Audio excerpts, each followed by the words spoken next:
Hello बच्चों आप सभी का मेरे चैनल पर स्वागत है। मैं आज आपको रहीम दास जी का एक दोहा पढ़ा रही हूँ। यदि आप मेरे चैनल पर पहली बार आए हैं तो चैनल को सब्सक्राइब कर लीजिए। तो चलो मैं शुरू करती हूँ। दीरघ दोहा अर्थ के आखर थोरे आही, जो रहीम नट कुंडली सिमटी कूदी चढ़ी जाए। सबसे पहले मैं आपको कठिन शब्द बता देती हूँ। देखिए, अर्थ का मतलब होता है अर्थ, मीनिंग। आखर मतलब शब्द या अक्षर। थोड़े यानी थोड़े। ठीक है, तो इस दोहे में रहीमदास जी ने बताया है कि किसी के आकार को देखकर उसकी प्रतिभा का अंदाजा नहीं लगाना चाहिए। किसी के साइज को देखकर उसके टैलेंट का आइडिया नहीं लगाना चाहिए कि उसमें कितना टैलेंट है।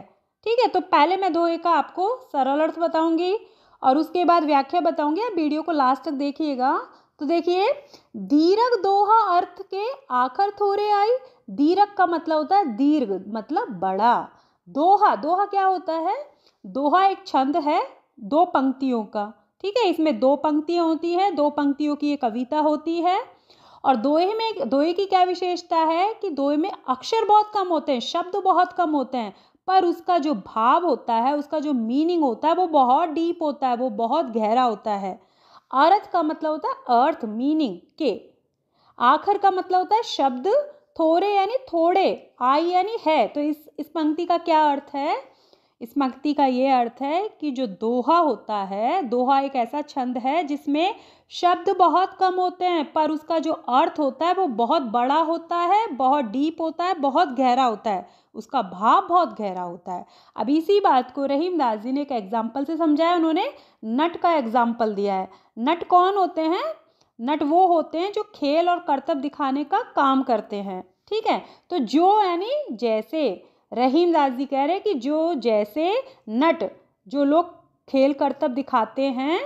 कुंडली एक विद्या होती है जिसमें ये लोग बहुत एक्सपर्ट होते हैं, पारंगत होते हैं। कौन? नट।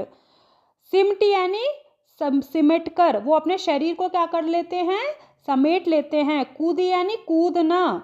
चढ़ी यानी चढ़। और जाही का मतलब होता है जाते हैं। तो इसका मतलब यह है कि जो जैसे कि नट अपने शरीर को समेट कर छोटा कर लेते हैं, कुंडली मार लेते हैं और वो कहीं भी चढ़ जाते हैं। आपने खुद ने देखा होगा कि है ना, जो लोग करतब दिखाते हैं वो लोग रस्सी पर चढ़ जाते हैं। उनके अंदर कितना बैलेंस होता है कि वो गिरते नहीं हैं, अपने शरीर को वो छोटा बना लेते हैं।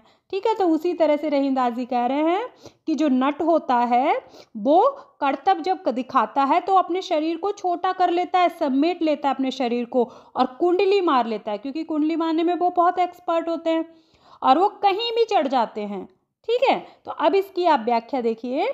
रहीमदास जी कहते हैं कि दोहों में भले ही कम अक्षर या शब्द हैं, परंतु उनके अर्थ बहुत गहरे होते हैं। उसी प्रकार जैसे कोई नट अपने कर्तव्य के दौरान अपने बड़े शरीर को सिमटा कर कुंडली मार लेने के बाद छोटा लगने लगता है। अतः किसी के आकार को देखकर उसकी प्रतिभा का अंदाजा नहीं लगाना चाहिए। आशा करती हूँ आपको ये दोहा समझ में आ गया होगा। धन्यवाद।